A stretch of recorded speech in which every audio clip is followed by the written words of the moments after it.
Hi, I'm Ollie. Welcome to Possibility Space. Today I'm going to read you Labour's Loveless Landslide. First past the post is one hell of a drug. This month's UK general election was an unmitigated disaster.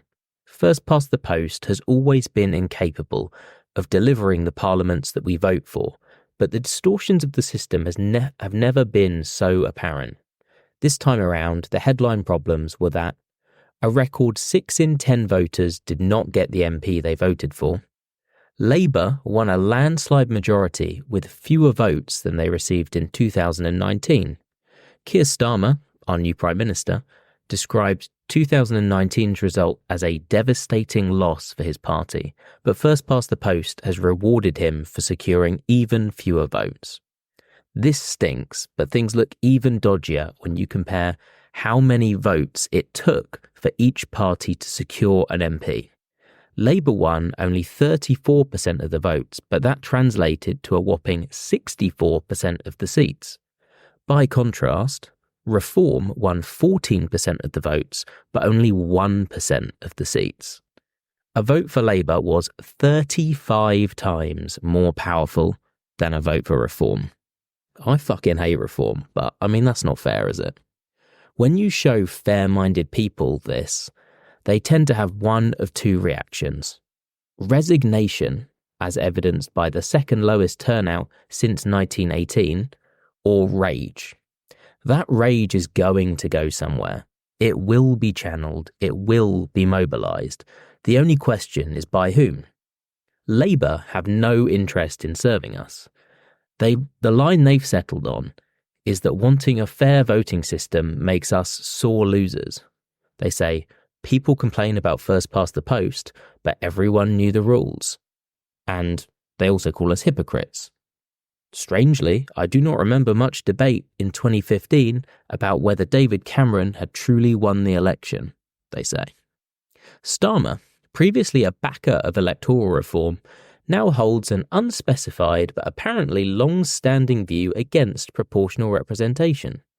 Neither Labour's membership, who back proportional representation, or the British press have been able to force Starmer to justify his position.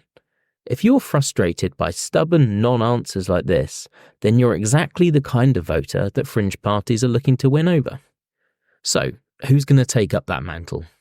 Unfortunately, the most obvious candidates are Reform, who lost out most because of first past the post, and the Conservatives, who are historical beneficiaries of first past the post, but who this time around learned that swings against you can lead to disproportionate wipeouts.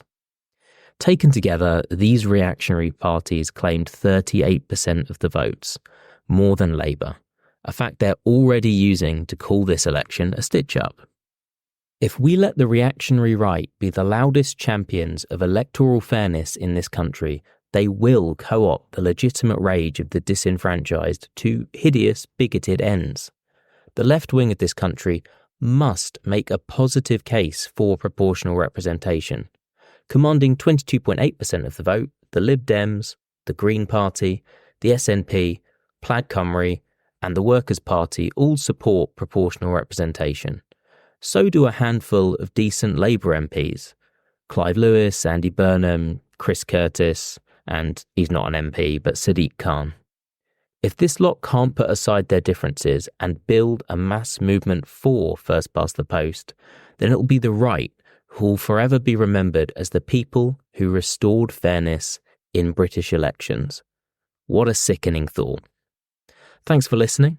Possibility Space is a reader-supported publication. You can find us on Substack, you can subscribe and support us for free, or you can even become a paid subscriber. I promise to spend any paid subs we get on a better microphone. Thanks for listening. Have a great day.